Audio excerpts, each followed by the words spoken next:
P.S. Chauhan. Professor Chauhan is coming all the way from Udaipur today for this purpose, but he has spent a lifetime serving at the Aligarh Muslim University. He was the chairperson of the Department of Education here, also the Dean, Faculty of Social Sciences. He began his career from the BHU, but then he moved over to Aligarh and became quite an asset for the university, and still Professor Chauhan is an asset for the AMU community, drawing upon his experience, his network, his expertise every now and then. So all the three sessions here today, we will be having your presentations one by one. The evaluators will be calling upon your names in the same serial order in which your names appear in the list, attendance sheet as you get them. The rules of the game are that Professor Ravi Ratan has very kindly volunteered to be the timekeeper. He will be ringing two bells.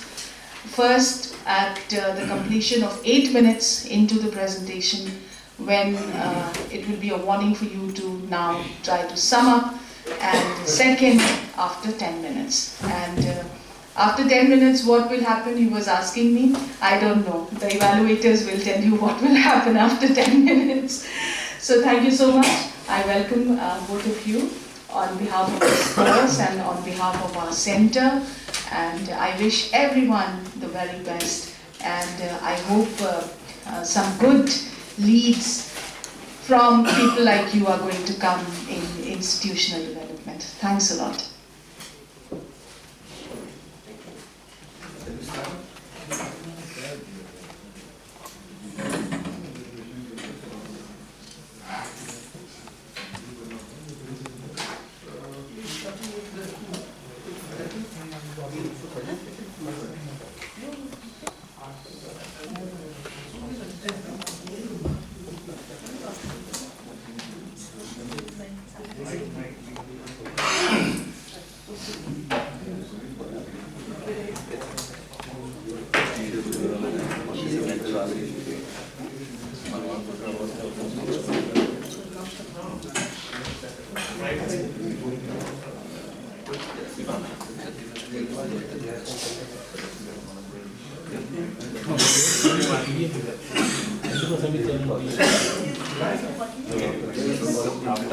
So shall we start now? Yeah, sure.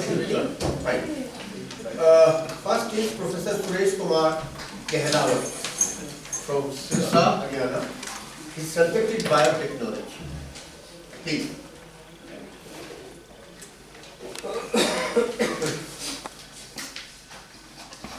Good morning, jury members and dear colleagues. I'm sorry we were not able to prepare PPT because of the internet facilities and computer facilities, but the organizer, they asked us to go for just directly. So friends, anyway, I'll try to justify myself as to be a Vice Chancellor of the university. And I'll start with a first point is the Vice Chancellor should not be a ideal or sadial.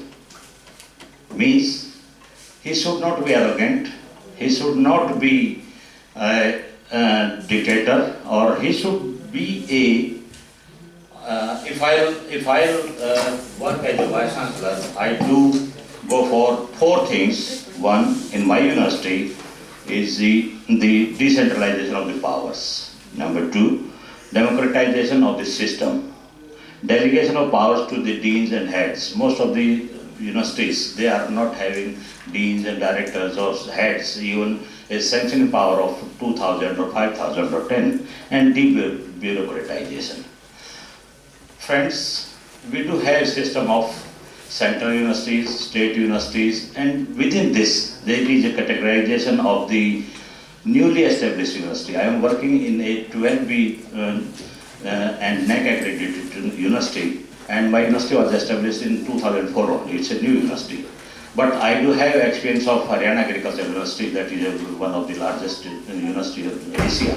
And Of course, I do have experience of postdoc in UK, in Scotland, Aberdeen for 2 years, sponsored by Department of Science and Technology and Department of Biotechnology.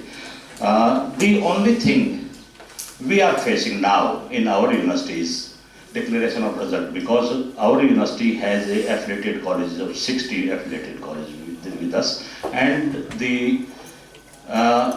and we are presently only 58 regular teachers. In recruitment is a big problem in our university, because last appointment was in 2008 only. And because of the transparent system and the court system, because every appointment that goes to the nowadays in the court, high court or supreme court. So the universities, the educational institutions, even central universities, if you have read, maybe they are facing a lot of challenges. Even new universities, we are challenging with the infrastructure, building of infrastructures, and with the other recruitment and declaration of the results. A university is known by three points. One is academics or research, they are doing. Number 2, sports. And 3, the cultural activities at India level, Indian context. So if research or teaching, it will take a lot of time to develop. But substantially sports and the cultural exchange, cultural activities, that will help you to grow very fast speed. All-round development of student is the necessity, is the requirement at this stage. Earlier we used to say to our children, आजकल कहते हैं कि भी खेलोगे कूदोगे बनोगे नवाब, पढ़ोगे लिखोगे बनोगे खराब. आजकल वो चीज़ जो है that is implemented nowadays.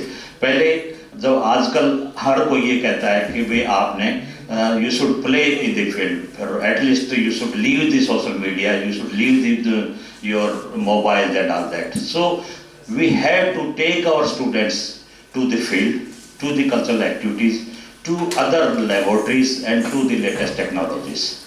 For this, we have to do 4T approach, the latest technology and techniques that is required for our students, because we have to apprise them what's going on at the world level, what is going on at the central universities, what is going on in the IITs. So we have to tell them. If we are not able to take them to the IITs, but even then we can apprise them through the social media, through these videos, through YouTube's videos, or maybe some other sources.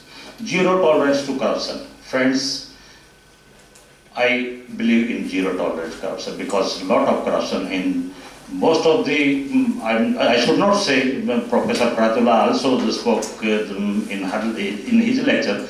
I am also of the opinion that as and when you are a candidate, lot of doubts will come, and do you have 1 crore or 2 crore or 4 crore.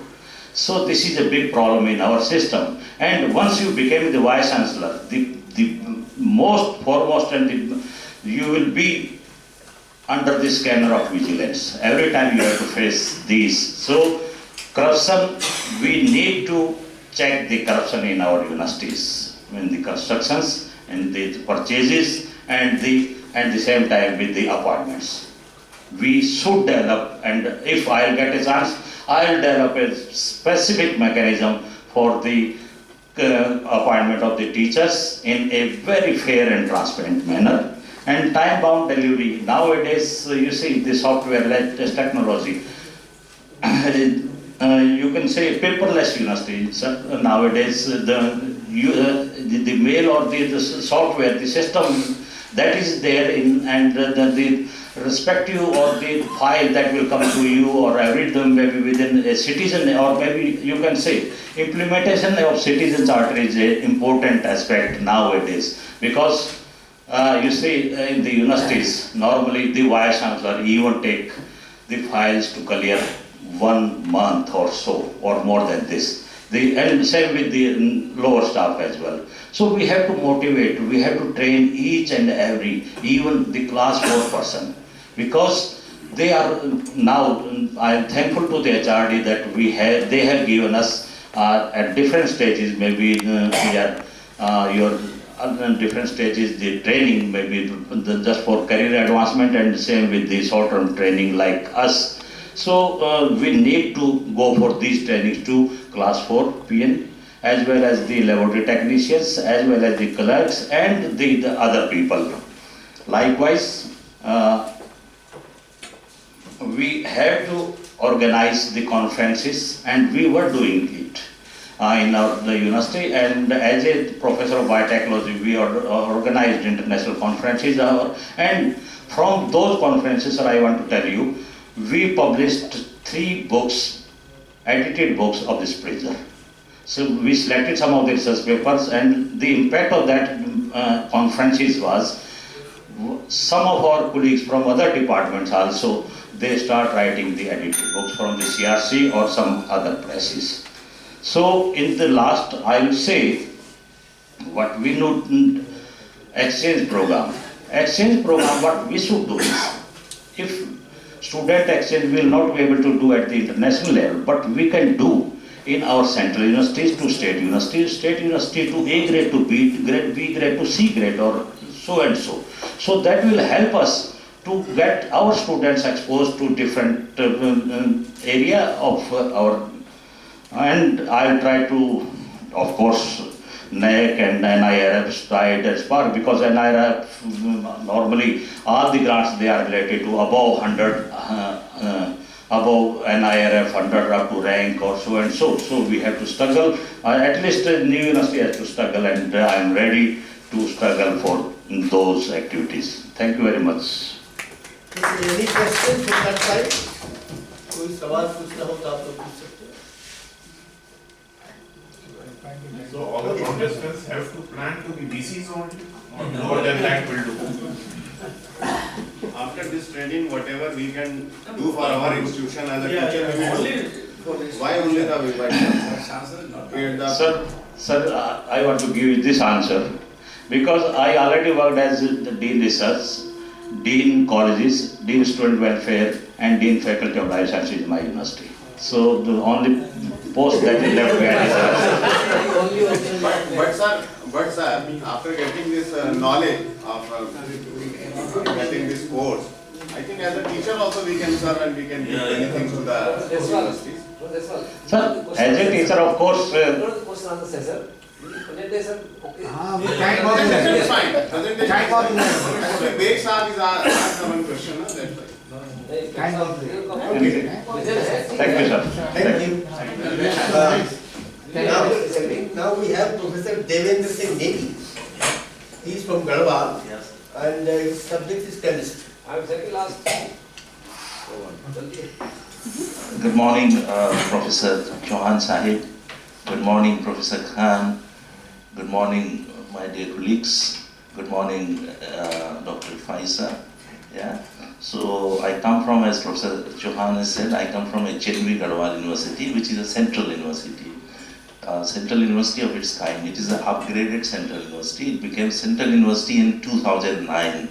So it has got its own baggages of from state to central and all. So I'll focus upon firstly saying that if I'm a teacher at the moment, I'm a professor, and I have also worked in the administration. I have got a fair amount of experiences working in administration. I was ex-pro-VC of the university, and so I'll discuss some of the problems that we face and how I can take up my universities and how I can lead the university in next 10 years. The first point I would like to make is I would like to thank God because He has made me a teacher. And as I said that I'm a professor, a teacher, and the destiny of our country, it lies in the classroom. So our job, you can say, is a multi-dimensional kind of jobs. We are a teacher, we are a researcher, we are also given on and above, over and above, some additional duties in the university to perform that we, all of us, do very effectively and very honestly. So first thing I would like to say is that my university at the moment is facing crunch of faculties. As in all the central universities, there are something around 7,500 vacancies are lying vacant. And there's a massive drive nowadays being taken up by the Ministry of HRD to fill up these vacancies. So my first mission would be to fill up the faculties. Not only the faculties will be filled up, but the faculties will be selected to its best. Because I consider as the teachers, they are the main pillar of the society, main pillar of the education. So if you have a good teacher in the university, definitely will have many things to deliver. So this is my first emphasis, that recruitment of faculties, proper faculties. Because when you advertise one post, we get some around 200, 250 applications. So we need to see very critically, we have to examine it thoroughly and come to the conclusion the best teacher. And for this, we can have some kind of mechanism we can draw.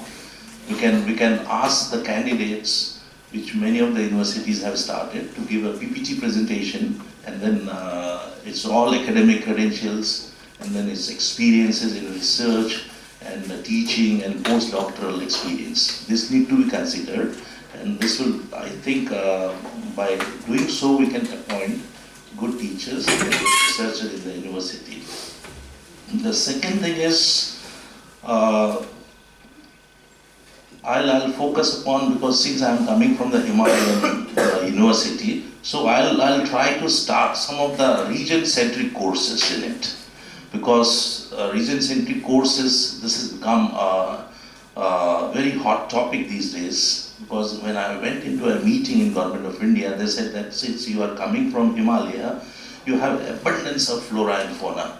So what you can do is you can study those flora and fauna and come up with some proposals for the society. So I'll take up this kind of courses in the university, in my university, about the biodiversity of fish, biodiversity of medicinal plants, and Ayurveda, of course, finally, herbal medicines. And for this, we need to have some genuine collaborations. Why I'm saying genuine collaborations? We do have collaborations, but sometimes what happens, it is limited to only the exchange between the teachers and going abroad, professors from abroad coming to India, delivering lectures, and so on and so forth. But genuine collaboration is what we'll start the dual degree program in the university. Because this is also been always told by us, by the Government of India, that you should have a dual degree program. We'll have collaboration with the universities which are of great importance, like AMU, BHU, DU, or universities abroad which are in very high ranking, which has a QS ranking below 500 in the world. We can collaborate with those universities and start this dual degree programs in the universities. Now, the third thing which I would like to embark upon is the Alumni Association, which is one of the most important thing which a university should have. I know I was a postdoctoral fellow in UK, in Cambridge and Oxford, and I was told by the professors with whom I was working that Oxford and Cambridge, they are being run by the support of the alumni. So they get huge amount of donations, huge amount of fundings from the alumni. So this is one very important sector which I will look upon.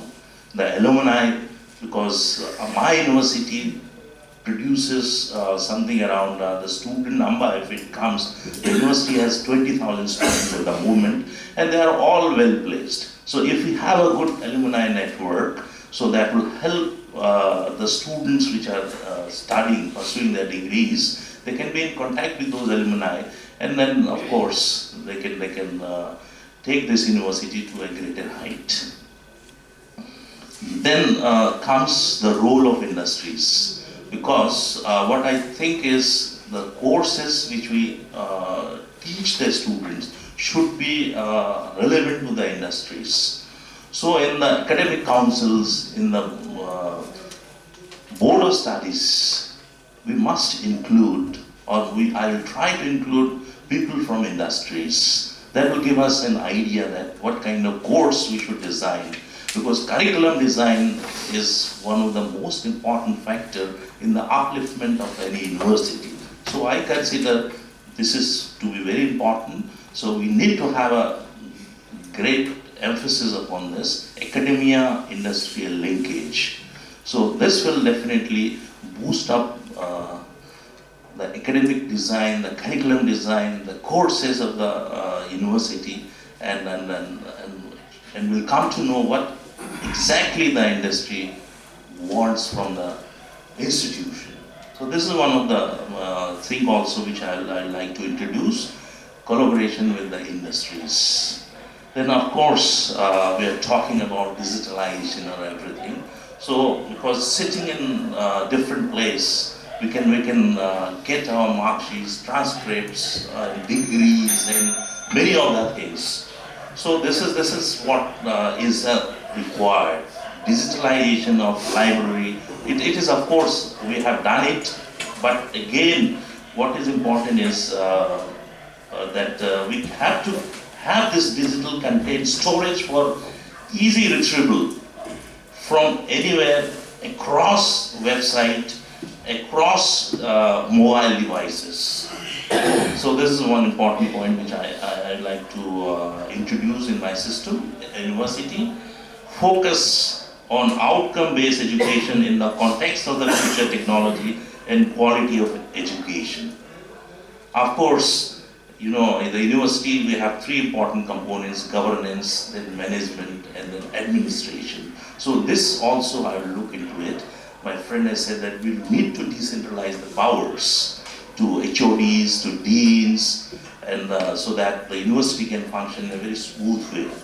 Research policy, of course, is very important. So we need to frame research policies so that more researchers, they get the opportunities, they bring projects from internationally funded organizations for national funded organizations, and they do consultants, so that, because we need to have now our own resources, because in universities the budget are being curtailed day by day, so the internal receipt is going down and down. So by doing so, we can definitely bring some amount of resources to the institution. If we have a good amount of projects in the university, good amount of research going on in the university, definitely I think that our internal receipts will go up and will be a better university. So with these words, I thank everybody for listening to me, and I thank the chairs for being here for this morning. Thank you very much. Okay, thank you, Professor Singh. Yeah. Any questions from that side? No questions. Okay. Thank you so Okay. much. Now we have Professor A.K. Kapoor. Professor Kapoor is from Jammu, and his subject is also chemistry.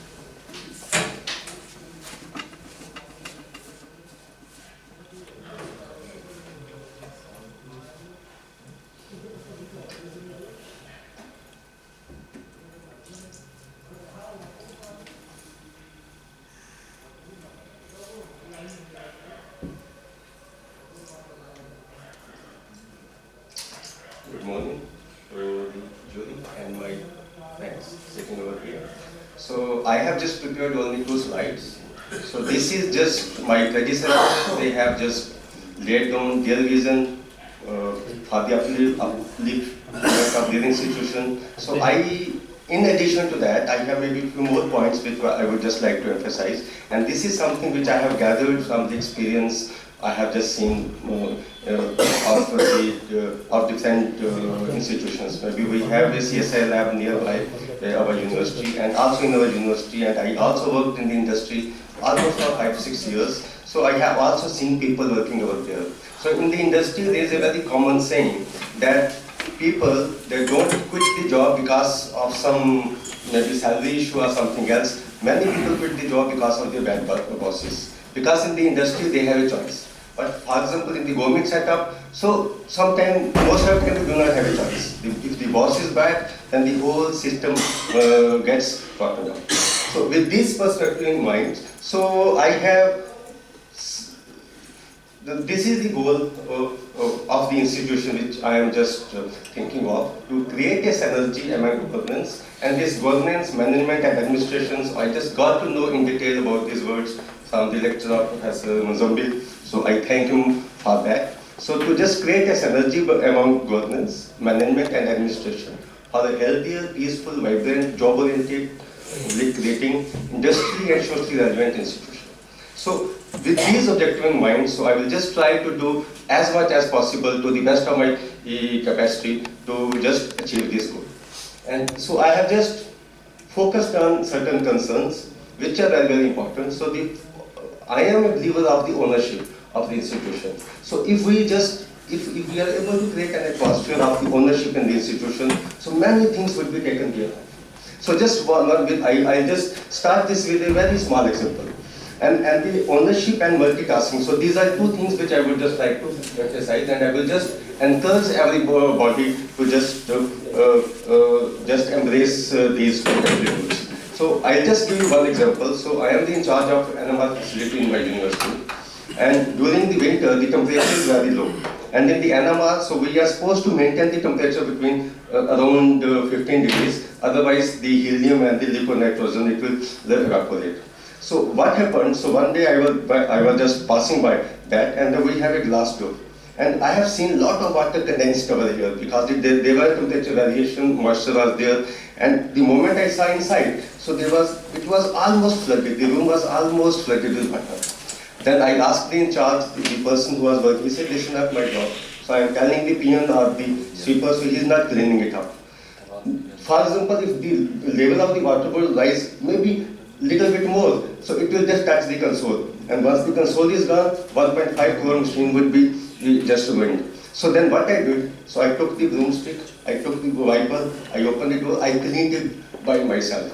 And then all those people, they were saying, "Sir, mujhe do." I said, "You just wait." For that, I cleaned everything. Okay, and that is an example. And after that, I told, "Batao, mujhe kuch fark pada." I am the same person, nothing happened to me. So with little bit of effort, if I am able to save this big property of my institution, so there should not be any harm. After that, I did not face that problem. The things are almost fair, and I have not just witnessed that scene again. This is a very small example. I think so that kind of thing we have to do. And what I have realized, because there is a lot of frustration among the staff members, because they are not getting timely promotions. Their words, they are not properly being heard. So they are being victimized at several places. So these are the things which I think, so if we are able to own our institution, several problems would be taken care of. And the third one is, so I am a worshipper of the team spirit. Okay, so if we are able to work as a team, then we can achieve our goal very easily. So normally we are not able to achieve the goals because we are not able to create healthy teams. And in the teams also, a lot of egos come. Who will be the boss, who will be the convener, who will be the co-convener, and all these things, they are just simply killing this. So that's why I think in the team spirit, so I say it is a function of multitasking and ownership.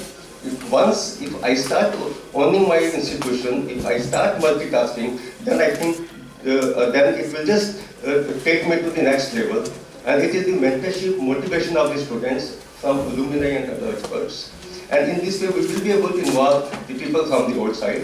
And mentorship, motivation of the sports spot. And there, I think the motto is, nothing is big, as if we are just big or small in the at work. And then the curriculum design as a function of entrepreneurship and industry significance. Because these are the two things, so they will lead our products for job creation as well as for job generation. And then, of course, examination reforms, they are very, very important. And here, what I have seen with the experience, that the IQ of the student is falling off day by day. So I think the examination reforms, they are very, very important. So the examination, how we conduct the exams, I think so we should conduct the exam in such a way so that IQ and analytical ability of the students, it gets improved. And then, of course, inculcating the team spirit as a function of interdisciplinary research for the cross-fertilization of the ideas. So this will give birth to giant projects for funding. And next is, of course, the resonance between the technology and science is very, very important. For example, if you do not bring the technology into science, there will be no innovation.